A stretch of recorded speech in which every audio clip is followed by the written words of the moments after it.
Hello YouTube, today I'm coming to you with another video. This time I want to talk about knife geometry and the various aspects of knife geometry that perhaps for people who don't know or haven't had so much time with knives might have a look and understand knife geometry a little bit better in the aspects of what makes a knife fit for purpose. So obviously when we're thinking about knives, most of the time we're thinking about how sharp is it gonna be, and we're looking at purchasing a certain knife steel that performs really well, that doesn't get dull as quick, and is really sharp and tough and doesn't rust. And all these are valid aspects of considerations you would have when you're purchasing knives. But there is another aspect, or a few other aspects in actual fact, that affect how well your knife will perform in the task you throw at it. And that's what I'm here to talk to you about today. And you will find I've got a little bit of an unusual camera angle today, and this is mainly to demonstrate the tip characteristics of certain knife geometries. And there's a small collection of knives that I use a lot, and each one of them has their individual advantages and disadvantages. And when you're selecting a certain knife, then you want to perhaps take into consideration what you're planning on doing with a particular knife. So if we look at the knives in front of us, there's a Kaiser Sheepdog, we have a Civivi Elementum, a Giant Mouse Ace Grant, a Chavez Redemption, and this is a Kaiser DOC, or DOC, October.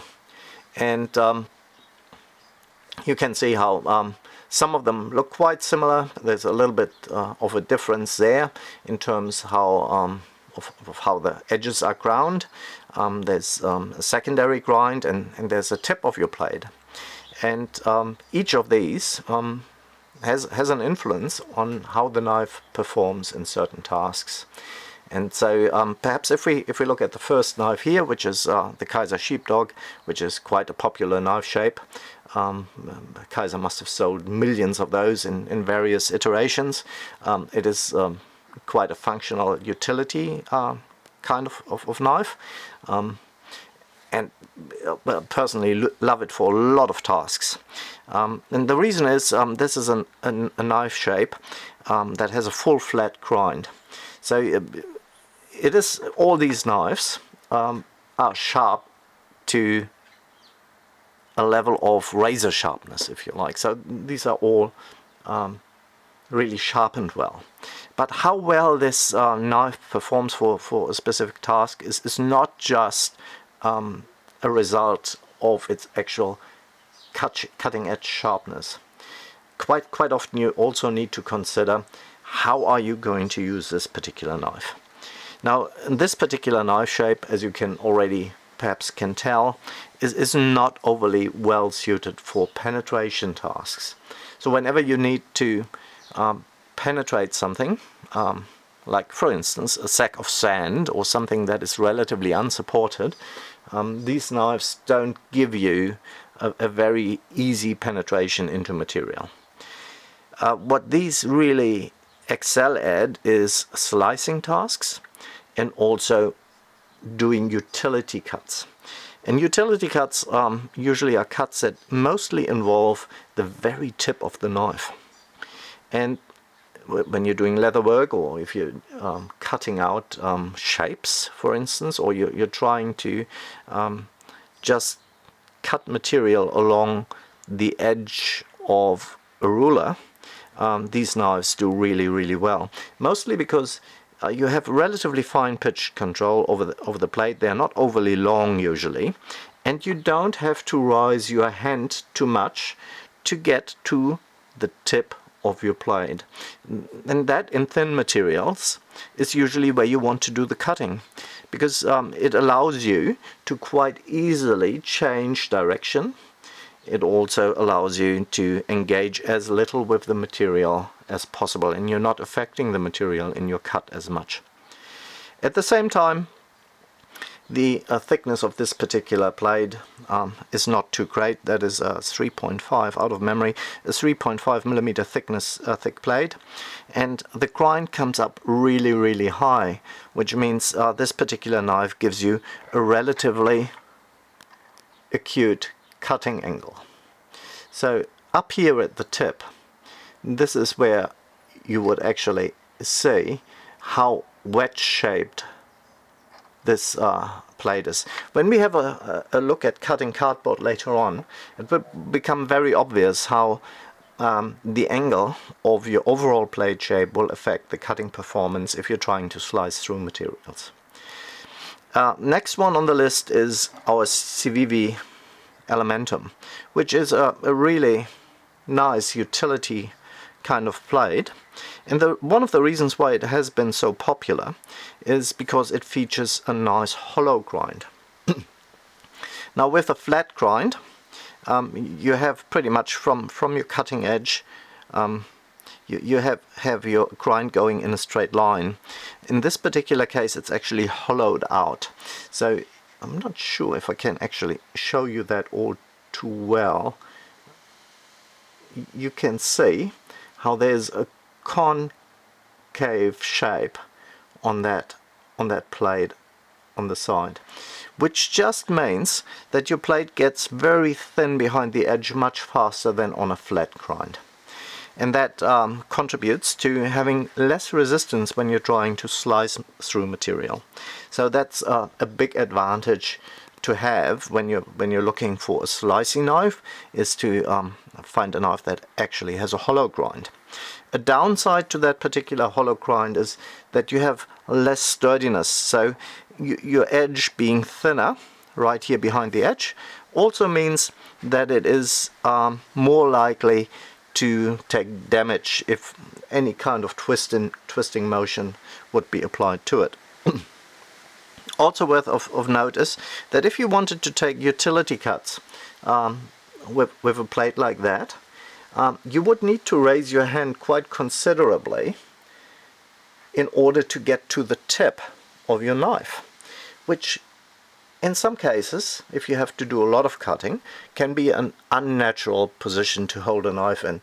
And it doesn't give you, the longer the knife, it doesn't give you very good control over the tip. So that is one of the reasons. It's a good universal blade, which allows you a variety of ways to cut material. Also, it has a relatively generous belly, which allows you to kind of use your knife in a rolling fashion, and also in a push fashion, because your tip is raised enough. When the belly actually sits on your material, you can actually push into material, which is an option you wouldn't have in a utility kind of sheepsfoot blade or Wharncliffe blade that has a really utility pronounced tip. You can't really push it into the material at all. Whereas this is a more universal blade shape where push cuts are possible and rolling cuts would also be a possibility, right? So this is really great on the Civivi Elementum, and probably contributes a fair bit to its popularity as well. If you look at the Giant Mouse Ace Grant, it's a bit different yet again. You have a more pronounced belly, so this is even kind of inviting you into push cuts a fair bit more. Also the tip is pronounced enough to do pierce cutting with it, and you have a relatively nice and long cutting edge to perform back and forth cutting if you have to get through rope without support under it. That is also rather nice. In this particular case, I also like to point out the jimping on the knife. As you can see, this allows me to place my thumb quite nicely right behind where the cut is, which can be really helpful if you really have to push down on your surface and get force behind your cut. This is exactly where you want your thumb to be. If you're slicing through material, your thumb would get in the way, and you would need to bring it back out of the blade area where you can actually slice through material nicer. Also, that's almost a full flat grind, and that means the grind isn't hollow as with the CVV, it is just flat. So it kind of is a little bit on the steeper side as far as angle is concerned, but it is still a great slicer, and that is because in relation to its thickness the plate is rather high, which once again has a positive effect on your cutting angle, making your cutting angle relatively acute and well suited for any kind of slicing tasks. And then another one that I personally like a lot is the compound grind. In this particular case we do have a concave shape on the flat, and then we're having a full flat shape there on the tip and on parts of the belly.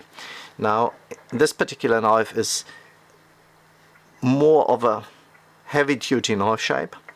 As you can see from the plate stock, that is really beefy plate stock. It is rather thick. I think it's at around 4.5 millimeters, so it is really designed to have a rather strong spine for heavier cutting tasks.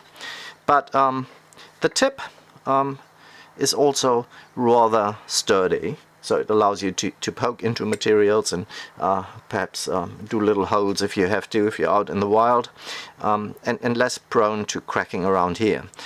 And they put that concave grind on the side or on the flat to still have a good slicing ability, because it once again gets rather thin behind the edge relatively quickly, and if you're slicing through cardboard or any material, then you have a relatively big hollow section which doesn't contact the material when you're trying to cut through it, and that is reducing the friction, and therefore the knife slides through material a fair bit easier than you would think, given its particular thickness of the blade. Okay, so last but not least, another Kaiser knife. In this particular case it's the October, and the only reason I'm having that in here is because it has a really nice and short and sturdy blade, which also makes it a really nice utility knife, where you can actually with the tip perform rather intricate detail work, while at the same time allowing for a little bit of a belly, and also giving you the ability to do rolling cuts. And also you can really, because it's such a small knife and compact, if you really need to choke up on it, it's just high enough in a short blade to allow you to do a variety of cutting tasks. More in the utility field. It is a full flat grind, so it comes with all the advantages and disadvantages of that particular cutting style, but once again it gives you the ability to choke up on the knife and do controlled cuts rather nicely. It's no good for piercing, and as far as the tip is concerned, you can see it has a rather interesting grind, staying rather thick for a long amount of time until it runs out to a relatively fine tip. If we can get it to focus there, yeah, there you go. So you can see how that provides a certain amount of sturdiness, and then there it gets thin rather quickly. Now what does that mean in terms of when we actually talk about slicing ability, right? And in this particular case I think it is quite interesting to demonstrate what we mean with sliciness of a cutting action. And I suppose we might as well start looking at the Kaiser for this particular case. So here we have just a regular piece of cardboard, and what we mean is how well does a knife actually cut through that, and how much force is required to actually do that cut, right? And the Kaiser sheepdog is rather nice in that respect. It doesn't require an awful lot of work to go through that blade. However, if you have a close look, then you can see, even though these knives are all rather sharp, you can see quite clearly how the blade at the top here actually needs to displace the cardboard in order to progress in the cut. Can you see that? Can you make it out? Can you see the angled shape of the blade and how the material tries to close up behind the blade again? And that is what is actually defining your cutting resistance quite a lot more than you actually think. So even though your blade might be really sharp, if your blade becomes rather thick at the spine, at the end of it here, then it has to push the material apart, which is a relatively hard task because there's no cutting happening up here, and the material will want to draw together again because that's just the way cardboard is designed, and it causes a lot of friction on your edge here, and that is what's costing a lot of power when you're trying to slice through something, right? And so for comparison's sake, we're just going to have a look and see how a hollow blade, in this particular case Chavez, how that performs when it's cutting through it. And we have a look and see what's happening here, right? And you can maybe make out how the material is actually just trying to get back around that hollow shape there, and then the further away it gets from the actual cutting edge here, the later that kind of spread needs to happen, the better it is for your slicing action. So the higher the blade, the thinner the blade, the better your cutting action is going to be. So another very good example is perhaps the Kaiser clutch. So this is a rather sturdy blade shape in a rather low profile knife. So the knife gets rather thick rather soon, and the knife is not particularly thin behind the edge. So if you look at that, you will find that this is, by comparison, taking a lot more force to get through the material, just because the material needs to spread so quickly right after the cut.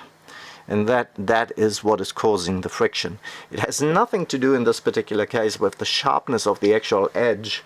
It is purely the friction that is causing the problem and is causing the blade to be not as slicey as perhaps you would like it to be.